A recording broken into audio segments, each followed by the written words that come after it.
YouTube, how's it going? And welcome back to another video. Sorry I didn't upload anything last week. So this video is going to be about the Sega Master System 2 I've owned since I was quite young. The problem we've got is, well, I'll show you what the problem is. And so this is the flickering we're getting. And if I mess around with this cable on this and wiggle it about a bit, the screen changes quite, a lot. Take it in and out and it's just...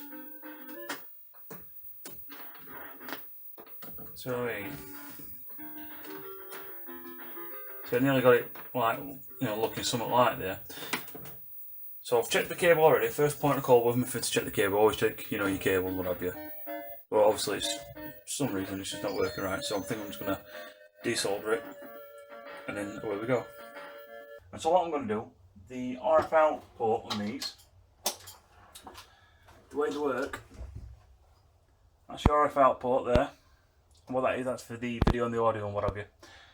So after years and years and years of use, what tends to happen is these, like, you'll not be able to see that, but as you touch them, they move around. So my intention is open it up, resolder the connections, and hopefully fix it. And we'll have my new game wherever it is. Yeah, there it is. I'll have my new game to test out. Something I wanted for a very, very, very long time. Came out in 1988 originally. Altered Beasts. I got it for a whopping £4 on eBay. Bargain.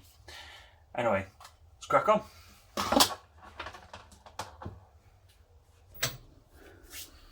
Okay, so let's start with the disassembly. Have 5 screws on the back here. And we need to take those out.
Okay, so this is the main motherboard for the Sega Master System 2. It's got a date on there, 27th October 1991.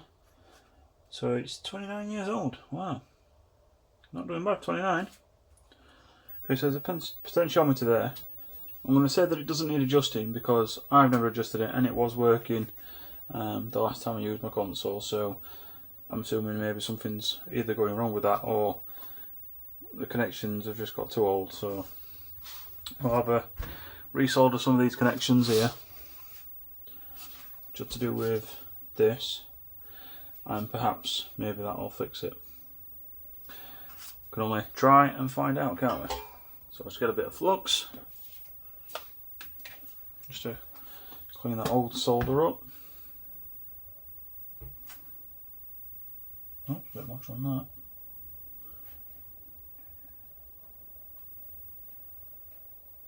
I don't know if there needs to be more solder on there. So there's a bit of a gap. These connections don't look great either, to be fair. They all look like they're linked up, so we'll give them a go and just see what happens.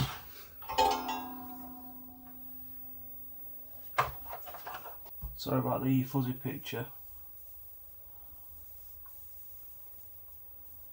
I'm using a camera phone. The sizzling noise you can hear is just the flux.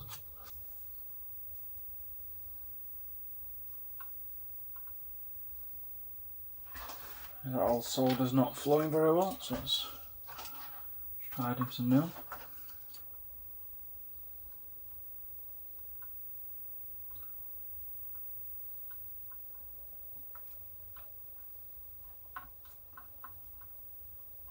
Just cranking up the heat to 425, see if that helps at all.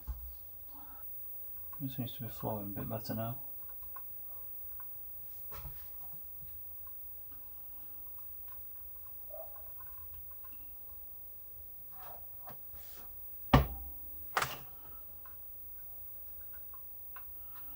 Certainly looks like a better connection, doesn't it?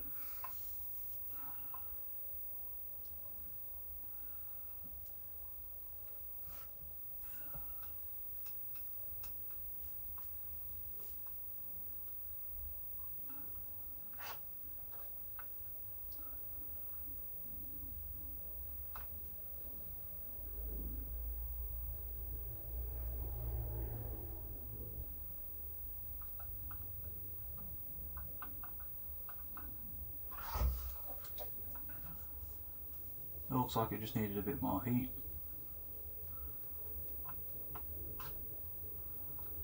This now 30-year-old solder's not doing great.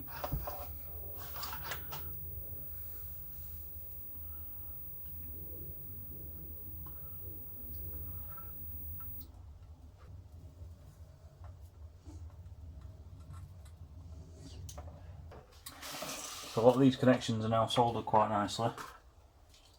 These two are looking a bit gold, so I'm just going to redo these ones.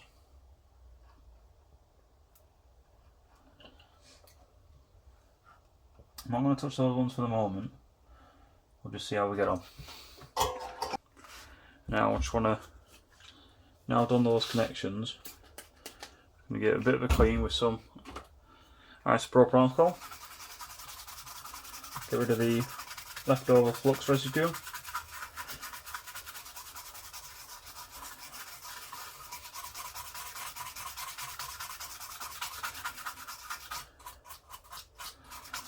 And hopefully we'll have cleaned it, solved it. There, so we did that one, that one, that one, that one, that one. I believe these ones just hold it in. I didn't want to put too much on because I didn't want to just drop solder into there because they were already left as holes. It was just like around it where the solder were. And I've redone those three connections, those two little dots there, just below them. So let's plug it in and see what happens. Okay guys, so I've got it plugged in, just temporarily to the RF out and the power. There's Alta Beast there, plugged in. Let's see if this baby works.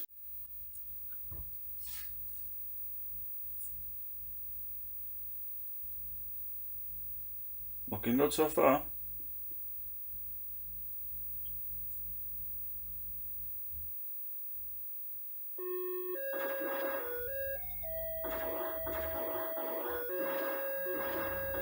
That's working a treat.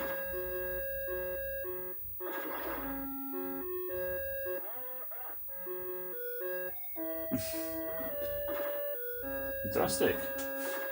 That's a success, so I'll just put this back together and yeah, I think that's a repair done. Okay, so that's the end of the video. A I've now got a working Sega Master System 2. It was second hand when I got it when I was about 12, and when I've been opening the case, the screw's missing, it's been recapped, all the capacitors have been replaced, which is quite common on Segas. You find it with the Sega Game Gear, which I'm going to have to do on mine. And yeah, at least it's working now and I can enjoy a bit of retro gaming. The pictures still aren't great, so I don't actually know if there's something wrong with one of the chips on the board. It's got a Sanyo chip on it, it's got a Sony chip, it's got a Panasonic chip, so it's got a lot of mix of different microchips in there, so it's a bit weird. And there is a screw missing there, so that tells me it's been opened before, and all the caps look like they've been replaced, which is another tell that it's been opened before, which it's years old, and when I got it when I was about 12, it was second hand anyway, so you know, it's probably been opened and repaired since then. But yeah, the game Altered Beast looks quite interesting for a 1988 game. Got a working console again. Thank you very much for all my current subscribers for watching. If you're new to the channel, please consider subscribing, liking, sharing and hitting that notification bell and all that other YouTube jazz. Once I get to 100 subscribers, I am going to do a giveaway. It'll either be a gaming related one or a camping related one. I'll let you guys tell me what genre you want it to be in. I've got bits of either that, you know, I can do the giveaway for, but I'm not doing it till I get 100. Anyway, thanks for watching. Until next time, bye for now.